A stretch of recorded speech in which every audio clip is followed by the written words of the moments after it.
పడిపోవాలి అనేది వారి యొక్క ఉద్దేశం. ఇశ్రాయేలీలు ఐగుప్తు దేశా నుండి తిరిగి వస్తున్నారు. ఇశ్రాయేలీలు ఐగుప్తు దేశా నుండి తిరిగి వస్తూ ఉండగా దుష్టుడు అనేక పన్నాగాలు పన్నుతూ వచ్చాడు. అనేక అడ్డంకులు వారికి సృష్టిస్తూ వచ్చాడు.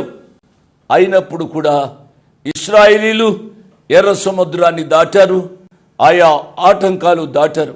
వాక్యాన్ని వింటున్నా నా ప్రియ బిడ్డలారా, మన యొక్క జీవితాల్లో కూడా సాతానుడు అనేక ఆటంకాలు చేస్తూ ఉన్నాడు, బోనులు పెడుతూ ఉన్నాడు.